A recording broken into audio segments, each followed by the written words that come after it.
got to count. Slate.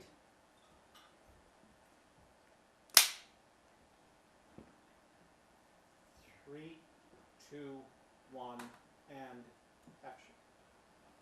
Hi, I'm Janet Bridgers with Earth Alert, and welcome to another episode of Heroes of the Coast. These are the stories of the individuals who have start over. Okay. 3, 2, 1. Hi, I'm Janet Bridgers with Earth Alert, and welcome to another episode of Heroes of the Coast. We bring you the personal stories of the people who have helped protect the California coast for all of us. And I'm very pleased to say that our guest today is Lew Reid.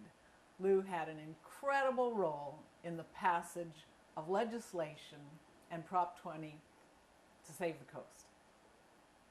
Lew, thanks for joining us today. It's wonderful to be here. So, first of all, where are you from originally? St. Louis. Really? Okay. And then what was the path that led you to your work in Washington, D.C.? I was working as a lawyer in San Francisco, active in the Republican Party, and a Republican senator needed a staffer in Washington. So I was recruited to head back there. And you arrived, when did you arrive? In a snowstorm in February 1964. Excuse me, 66. So you were there for a couple of years, and then did you immediately, what was your title in the subcommittee? I was the minority counsel on the Senate Interior Committee. Could you explain that a little more for people? Sure. The Senate Interior Committee, and I think the name has changed now, was the committee that handled natural resource legislation, all the parks legislation. It handled mining legislation, Indian legislation, the territories. It had quite a broad charge at that time. And I ran the Republican staff on that committee for 3 years. This is a remarkable time. You said that in the Coast and Ocean article that NEPA was the brainchild of staff and consultants to Senator Scoop Jackson of Washington. NEPA, of course, is the National Environmental Policy Act. But could you elaborate on that? Well, the 60s were a very different time than today. There was such a thing as bipartisanship, and Scoop Jackson, a Democrat from the state of Washington, was the chair of the committee. Tom Kuechel, a Republican from California, was the ranking Republican. They were great friends, and they cooperated on a lot of legislation. Differences at that time were more regional than partisan. And Jackson had staff who were working on NEPA in its early stages in the office right next to mine, and we talked about it over a couple years. It didn't ever get to the floor and pass until after I left Washington and came back to San Francisco. There was we talked with an associate professor who did a lot of work in this area, and it was his opinion that Nixon was more motivated by one-upsmanship and political rivalry than actual environmental concern in his support of the major environmental legislation of the time. Would you care to comment on that one way or another? Well, I was out of Washington by that time. I was there during the last years of the Lyndon Johnson administration, so I didn't experience Washington up close and personal during the Nixon administration. Mm-hmm. So then you came, why did you decide to come back to California? Why does anybody love to come to California? Loved it, loved San Francisco, came right back into law practice here. Had you lived here before then? Yes, when I got out of law school, I taught at Berkeley for a year at the law school, and then was in practice for 3 years in San Francisco. Left for 3 years and then came back to the same firm. Okay. And do you remember exactly when you met Janet Adams? I don't actually remember exactly when I met her. I remember that Peter Baer, who had become a friend while I was in Washington, because he was in the state senate in Sacramento and was promoting the expansion of the Point Reyes National Seashore. We became quite close at that time, and he suggested to Janet, as she was organizing the Coastal Alliance, that she should recruit me. How would you describe her? Janet, she was fun. She was a fireball. She was a hurricane with heart. She's about the most type A person that I've ever met. She usually called me 3 times a day, and for years after the Coastal Act was passed, we knew that if we got a call on the phone at dinner time, it was Janet. And I suspect that there were dozens and dozens of people who had the same experience. She was everywhere all at once. She was fun. She was driven. She was ethical. I said hurricane, maybe bulldozer. When she decided what she wanted to have done, it got done. What did she look like? She was relatively short and had a big smile all the time.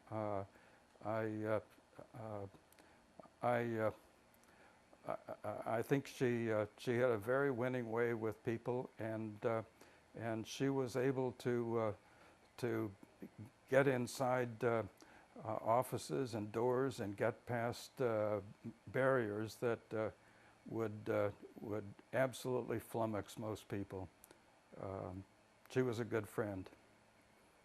I miss her. Cut for just a moment, please. I'm trying to figure out what that background noise is. It was a car alarm. Okay. Hang on a second. Let's look for Jen in a second. All right. Okay. I stopped recording with your cut, so It's okay. You can start again.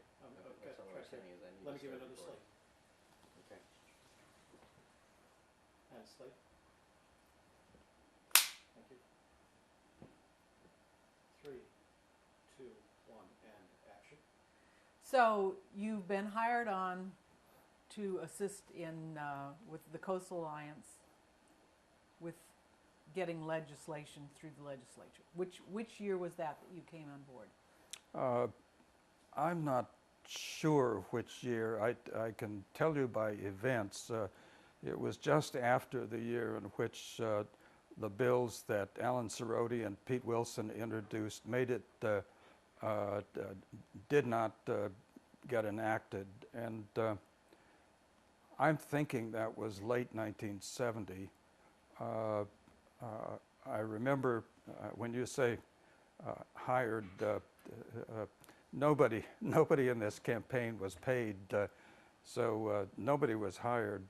It was entirely an effort of thousands of volunteers. But there was a meeting at John Dunlap's, Senator Dunlap's, or Assemblyman Dunlap's home of all of the folks who were interested in putting a campaign together, and subsequently we had meetings in my office of people from around the state to put the final touches on how various important issues would be resolved in the bill. Do you remember what those issues were? Well, there were things like how the commission would be formed, how big the coastal zone would be, what the appointment authority would be, what the permitting authority within the coastal zone would be, all of the key elements of the bill. And in order to try to have a unified effort, we brought all the environmental groups, all the interest groups together, and broke out into small groups to get a position on each of those things, and then basically I took the bills that Cerroti and Wilson had the year before, and working primarily from the Cerroti bill, put all of those decisions into the bill and worked that out with Alan Cerroti, and that was the bill that he introduced. Going back to what you were talking about, having all the environmental groups involved, you know, that generally you would describe that as herding cats. How do you think that as a campaign you were able to overcome their propensity to want to grab the center stage? You know, I don't know why or how that happened. Maybe it was Janet's magic. I had been through campaigns in Washington, such as the Redwood National Park bill, where the Sierra Club and the Save the Redwoods League had very polar positions on where the park should be located, and it slowed the legislation down for years. In this case, once we came to a consensus on how to deal with each of the issues, I can only remember one environmental group breaking ranks and trying to do something separately in Sacramento. Do you remember which one it was, or do you care to say? You know, today I couldn't be sure who it was. So if I could remember, I'd love to say. In reading the article that you referred me to that Janet Adams wrote in 1973, she said that there were, in the 70 midterm elections, that that the Democrats gained ground in terms of assembly seats and also had a one-vote majority in the Senate, and that there was an all-out campaign then to get it through that year. They felt that they really had to make it happen very quickly. So was your job part not only to organize the environmental groups but also to interface with legislators? Oh yes, I spent a lot of time in Sacramento, a lot of time with several of the legislators. I remember Alan Cerroti, Dunlap on the Senate side, Paul Priolo, Senator Mills was important. One of the leading staff people was a guy named Jim Pardue at the time, and then worked with Alan's new staff person, Peter Douglas, and then Bob Moretti, who was the Speaker of the Assembly, was also a key player. He had some consultants, one of whom I think had previously worked for Alan, who were working with him. So we also had to work with the California League of Cities and the County Supervisors Association, all of the folks who would have an interest in this kind of legislation. And what was the reaction from them with regard to this legislation? Well, I think for the most part it was favorable, because we were dealing primarily with the people who were open to enacting coastal legislation. And did it pass the Assembly? It did. Passed the Assembly, was blocked in the Senate.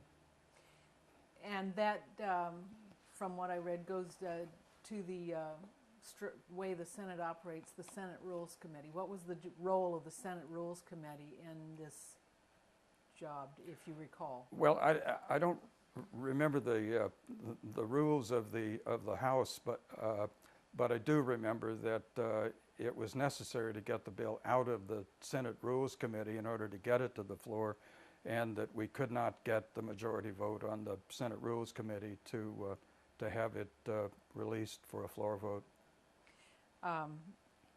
Janet Adams report that there was one Democratic senator who was the vote they needed, who was not available that day because he was off buying resources. Do you remember that story? I remember the story. Fortunately, it's been 40 years and I don't remember his name anymore.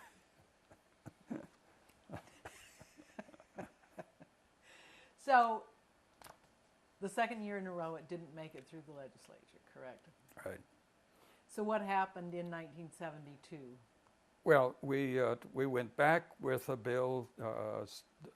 Alan Cerroti introduced a bill in the Assembly, and it was a bill that was similar to the one he had introduced the year before. It had a number of changes that had been made as a result of the hearings and negotiations that had gone on, and at the same time, we took the bill and began to change it in order to turn it into an initiative for the ballot. And the changes were primarily taking out some of the compromises that had been made. And before you ask, don't bother, because in those 40 years I don't remember what those were. And secondly, making changes to try to assure that the initiative would not be held unconstitutional. And what kind of issues would have caused it to be ruled unconstitutional? Well, at the time there was a lot of doubt about the ability of a governmental body to impose conditions on the grant of permits. Some things such as requiring parklands be dedicated as a part of a subdivision approval, issues where there wasn't a clearly articulated public policy behind the restrictions on use. The fear was that such a pervasive scheme that affected 1,000 miles of coastline could easily be held to be unconstitutional if we weren't very careful. And we frankly thought we had one shot, and if we missed on that shot, we probably would never be able to put the campaign again together to enact the legislation. So, and what happened in '72? Well, again, we were not able to get the bill out of the Senate, but that's where Janet's genius really took over, and she put together a statewide initiative campaign that was truly extraordinary. Do you remember what month you decided you had to pull the plug on the legislature? Do I remember what month 40 years ago? Uh-huh. No, it was in the spring, Spring. but I don't remember what month. The reason I asked that is because then to qualify for the ballot, the initiative had to have a rather large number of signature gatherers. Yes. And what I remember reading was that these were all unpaid signature gatherers. They were. The campaign was a totally volunteer campaign, and in my life, which is stretching on to be fairly long right now, the only thing that I can remember that was comparable to the excitement about this campaign is the excitement when President Kennedy came into office. The way the entire young population of the country was so enthusiastic, and we had the same kind of spontaneous enthusiasm for the coastal campaign. So by saying that was the only thing, you're obviously leaving out the excitement in 2008 when Obama was elected.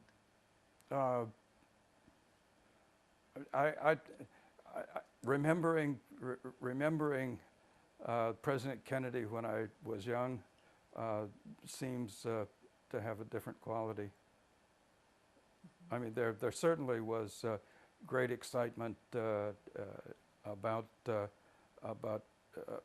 electing an African American for president in this country, and I think that for those of us who lived during the Civil Rights era was a monumental emotional leap, but I think there's a different quality that I was talking about. Hold your question, please. Go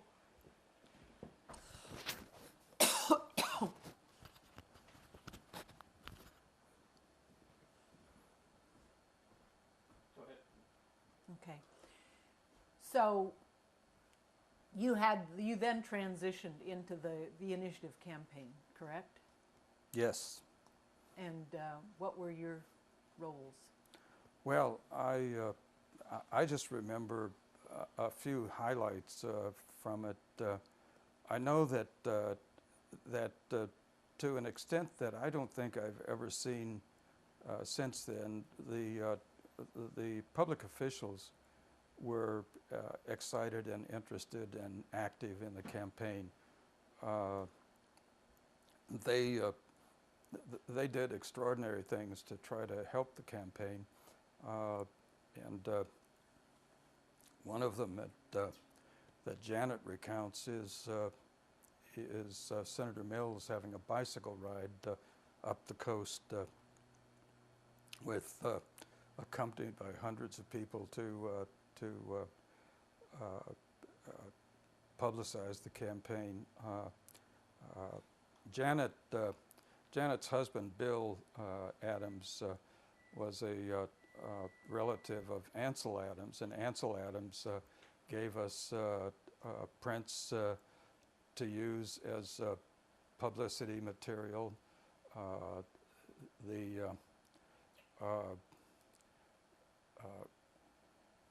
So it was an extraordinary time, and I think for those months from the spring through the election in the fall, most of us didn't sleep. We were working very hard. What were the campaign offices? And then how did you stay in touch with all the volunteers? I think it was mainly through telephone. I don't remember where the campaign offices were. I was working mainly out of my law firm, and out of Sacramento when I had to go up there. So I'm sure there were offices up and down the state, but I don't remember where they were. There was a very important thing that happened with regard to the FCC, if you could tell that story. Sure. The thing that seemed to us to be likely to defeat us was that the opponents, the corporate opponents, had an enormous amount of funding available, and they were spending it on advertising. And I'll mention two different kinds of advertising. The television advertising was particularly pernicious because it suggested to people that in order to preserve the beaches, you had to defeat Proposition 20. We knew there was an enormous amount of money being spent. Someone on the inside of the other side apparently didn't agree with it and delivered to Janet's office a plain brown envelope in which there was a list of all of the TV buys for all of the TV channels up and down California. Once we saw that, Janet talked to me. It was shortly before the end of the campaign, and I said, well, maybe there's something we can do. At that time, there were two doctrines that affect the treatment of candidates and issues on television. One was the fairness doctrine, and the other was a doctrine that required equal time for candidates. The latter still exists. The fairness doctrine said that if you have an important issue of public concern, the stations which had the benefit of a license to the airways had to give balanced coverage, not equal time, but balanced coverage.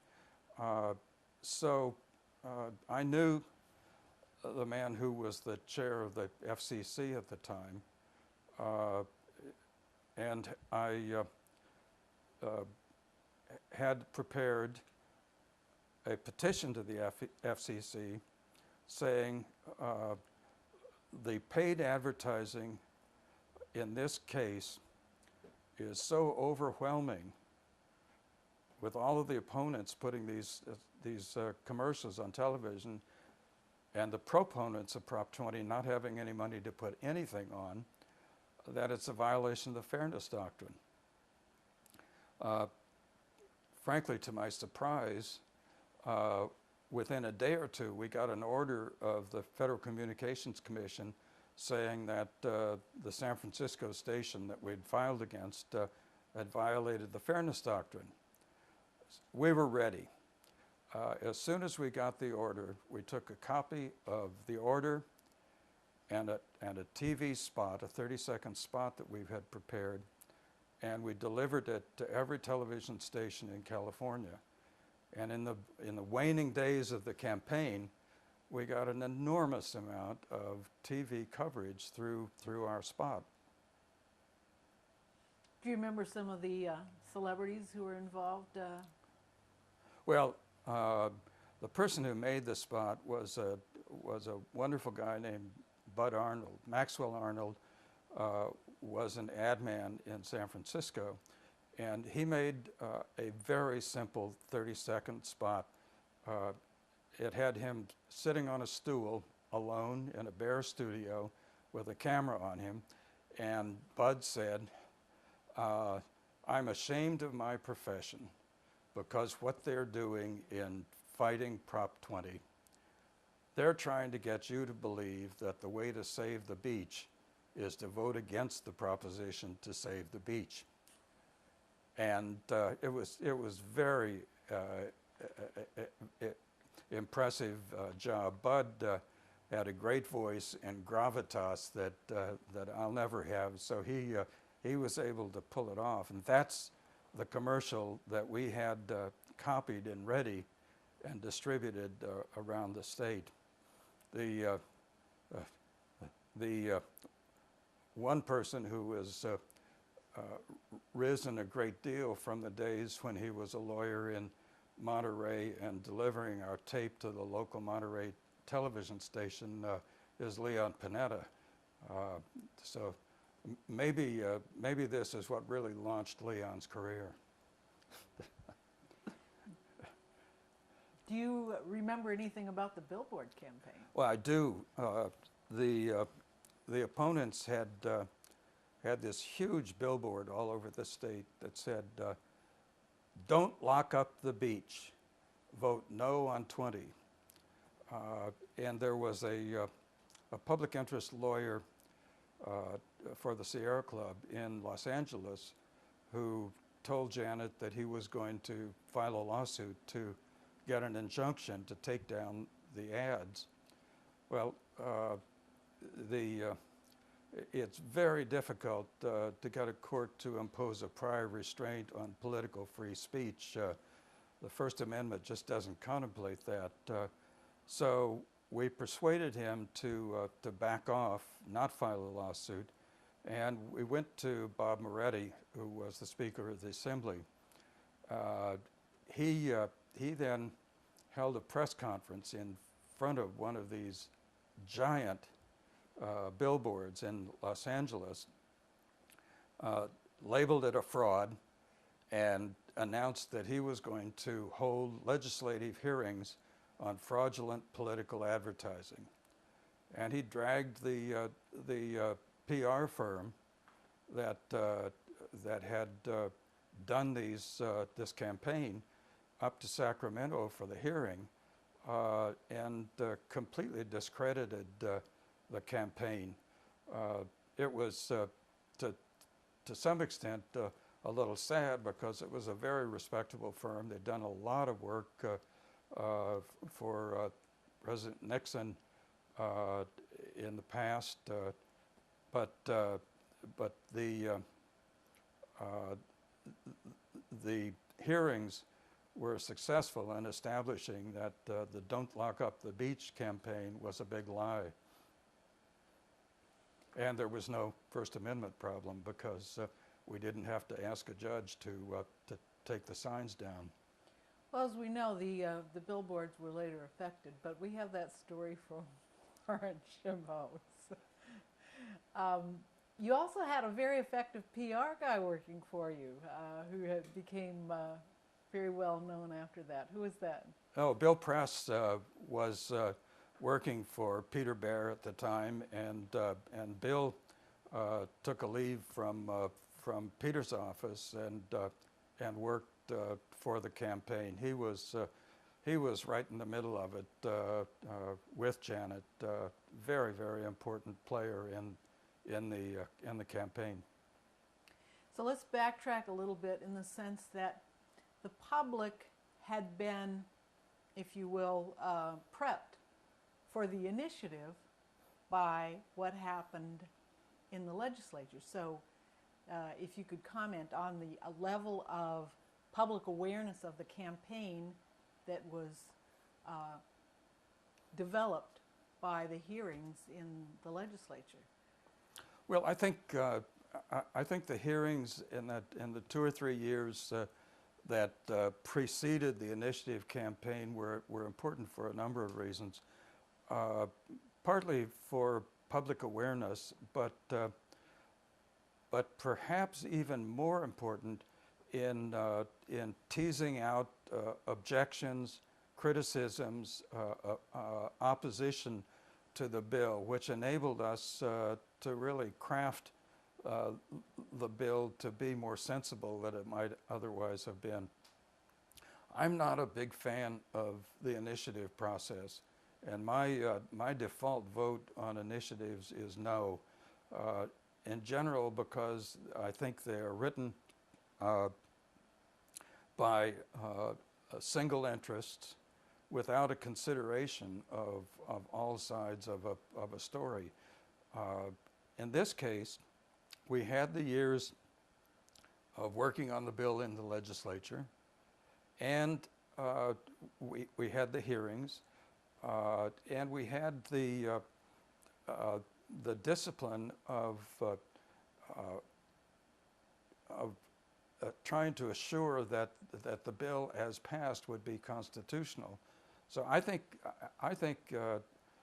those years in the legislature are part of what led to a sound solution in the end, and one that worked, that held up in court, and eventually 4 or 5 years later led to the permanent creation of the Coastal Commission. So it has stood up to several legal challenges. It's curious. I received a book from a property owner right before this we left for the campaign. A disgruntled property owner, and he called the efforts of the Coastal Commission a take. But the Supreme Court of both the state has upheld the Coastal Act. The only niche in the armor was in the permanent legislation that was passed 4 years later, and that was an issue about appointment of members, but they didn't lay a glove on Prop 20. So, back again, so you're working on the campaign, you know, it's getting close to Election Day. How did you feel? Well, in those getting close to Election Day days, we were sending off a petition to the FCC and distributing commercials throughout the state. And I remember Channel 2 in Oakland, instead of showing our commercials, gave us a half hour of time to have a public forum. And we, Janet Adams and Peter Bear and I were presenting, and we had an audience, an absolutely impartial audience made up of our volunteers who asked us difficult questions that had been worked out in advance. And so we had a really successful half-hour program at that time. I do remember, if I can add a personal note, apparently I had a little bit of PG&E stock at the time. And I got a stock dividend, which was 1 share. So I transferred my 1 share to my son, who at the time would have been about 9 years old. And in this session in Channel 2, my son came up to the microphone and said, "I'm a PG&E shareholder, and I want to know why PG&E is opposing Prop 20." So I think that moment may have been the most fun for me in the whole campaign. Do you remember where you were on election night? No. No. Do you remember celebrating afterwards? No. No. Was there any sort of insightful press coverage that you remembered that at the time cited this as historic? Oh, I think there was. I think after the passage, the thing that I worried most about was being sure that we were adequately staffed to deal with what was bound to be legal challenges. And I remember Janet and I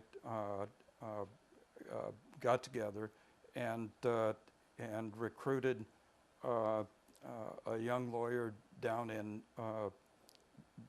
Palo Alto who had just gotten out of Yale and was starting a new environmental litigation organization. His name was John Bryson. He eventually became the chairman CEO of Southern California Edison, and you may remember he was until recently the Secretary of Commerce. But we sort of were able to get John and his new organization, Natural Resources Defense Council, to take over the pro bono defense of the act. That's very interesting. You said you were a Republican. Are you still a Republican? I'm still a Republican. How do you feel about the bipartisanship then versus the partisanship now, and the relation of that to the environment and conservation? Ask that question again, please. Okay. So, okay. How do you feel about the relationship now between Republicans and the environment, the Republican Party and the conservation issues? That's a different question. Let's go back to the one you asked Okay. first. So, what was the question? You're a Republican. At the time, there was bipartisan support for conservation issues.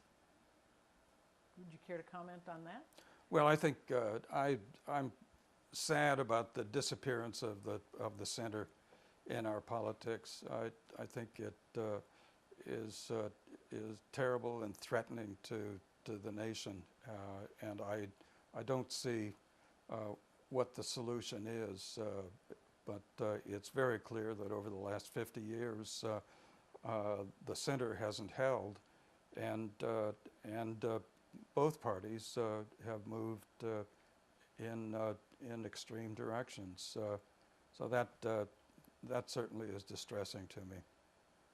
Do you think it would be possible to pass either legislation now or an initiative of the kind that we are talking about that passed 40 years ago?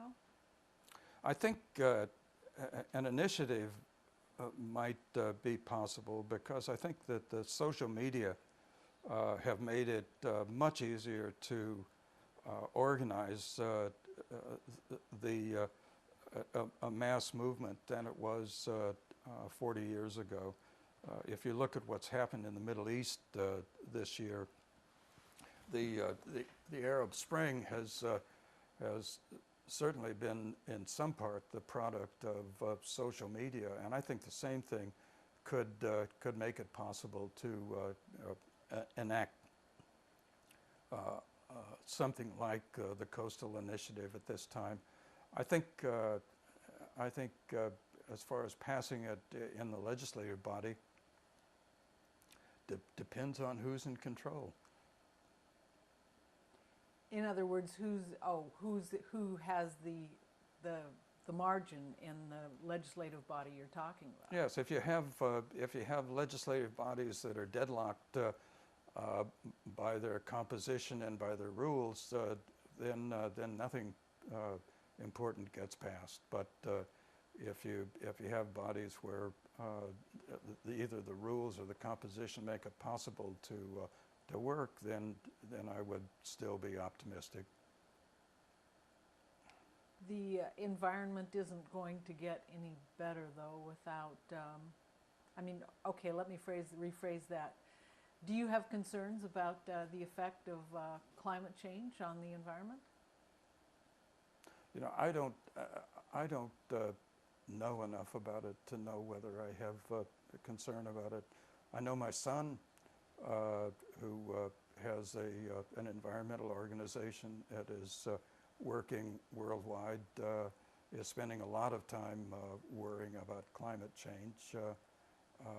And I certainly am not a climate change denier, but it's not something that I sit up nights worrying about. Is there anything you'd like to impart that I have neglected to ask you about, Lew? No, well, this is fun. Just go ahead asking. Okay. Our tape's going to run out in a few minutes, but who else do you remember, as an extraordinary personality involved in this? Who pops into your mind? Faces, names? Well,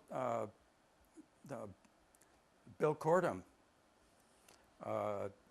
is certainly one of the people who was there at the beginning and has had a lot more follow through over the years than I have. He's an icon and truly a hero of the coast. Janet, of course, Janet Adams, and I'm sad that she's not with us anymore. She and I became great friends and maintained that friendship for years after she left California. Bill Press was there in the center of things and has gone on to a distinguished career as a journalist. His old boss, Peter Bear, was one of the finest men that I ever knew.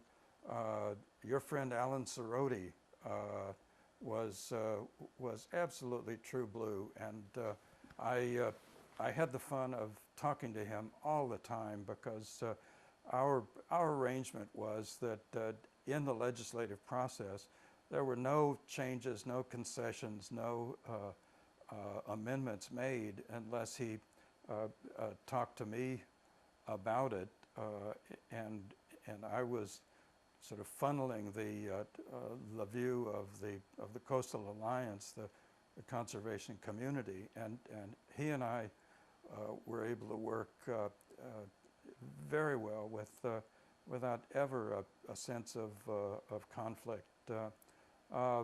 Paul Priolo and his staffer, Gene Veronini in Sacramento. I mentioned Bob Moretti, who seemed like an unlikely supporter at the time and became a tremendously helpful person. I don't know if I mentioned Phyllis Faber, who was a biologist who was very active in Marin County in working on the initiative. And they go on and on. I could sit here and keep rattling off names. The reality is that that saving the coast and the initiative was just the first step in saving the coast. And I think we have done a fabulous job in California in achieving that objective. But it wasn't the work of any one person or any small group of people. It was truly thousands of people gathering together with a single goal, a single purpose, and accomplishing something that no small group of people could ever have accomplished. A truly magnificent result. That was great. And I was going to ask you something else, but no. Go ahead. Go ahead. Go ahead. Okay.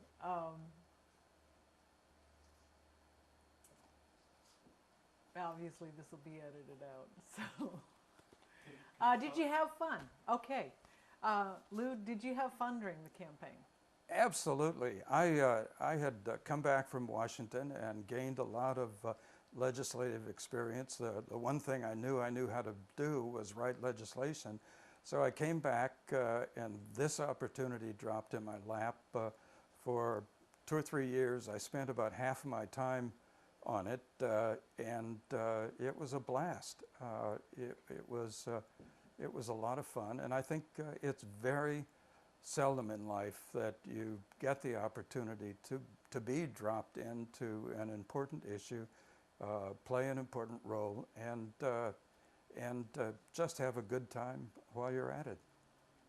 Did you follow the process that then took the nascent Coastal Commission through 1976?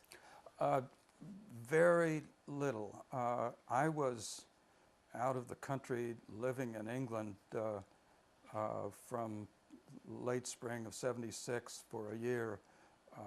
I had a good friend, a law professor from Berkeley, and perhaps my best friend, now not with us anymore, who was the head of Jerry Brown's Office of Planning and Research.